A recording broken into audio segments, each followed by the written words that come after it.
Thank you so much for inviting me, Helga, and thanks to the speakers for the humane focus of their knowledge.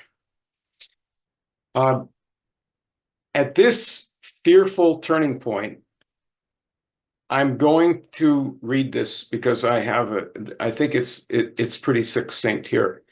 We need to look deeply into our history. We should summon the knowledge and courage to act in new ways to protect humanity. We have to move some with influence to interfere against this fatal direction. But the American people could act even quickly and decisively if they are inspired by their sacred rights. Begin by asking, who is driving us to nuclear war? How should we understand this Anglo-American murder faction in our whole national story? First, go back to the 1960s.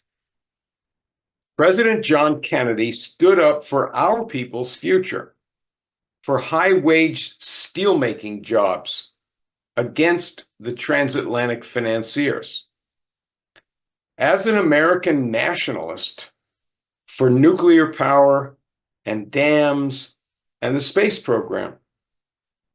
And he challenged the imperial murder faction by pushing for these industrial advancements for all other nations, especially Russia, and for Africa and the Arabs. Advanced nuclear power and nuclear disarmament. Kennedy had built his career exposing the shameful Dulles collaboration with killer European colonial empires. This mindset, combining American interests and cooperation for peace, gave JFK the wisdom to pull us alive through the Cuban Missile Crisis. It is easily proved that all the great historical advances have been from that kind of leadership, challenging the imperial financiers who stole but didn't build. John's brother Robert and Dr. Martin Luther King inspired the human race in their own ways against these killers. Then these three most important American leaders were shot down. The Anglo-American killer faction then imposed their power over our constitutional form of government and put us in a permanent war instead of peace, took down high-wage industry, and substituted cheap labor. They gave us censorship and surveillance instead of freedom, demoralization and drug addiction. Keep in mind, the deindustrializers were not poor hippies, but fascists. The American people do not support the direction this murder faction has given to foreign and domestic policies these past 50 years since they took the place of our rightful leaders. No majority would vote for their suicidal agenda. This enemy internal faction goes back to our revolutionary victory over the British Empire. The British leaders decided that no other nation should be allowed to gain the new scientific powers over nature from the ongoing Industrial Revolution. This was their so-called free trade doctrine and their raw materials looting policy. The empire's allies within the USA were the Tories in the Revolution. It was also the slave owners and their Mexican War, and the Wall Street London Slave Owner Alliance that fought against USA industrialization. This is the pro-imperial fascist faction going back to our founding. We had to fight them to get progress every step of the way. Progress of industry and living standards. Wall Street built none of our great industries.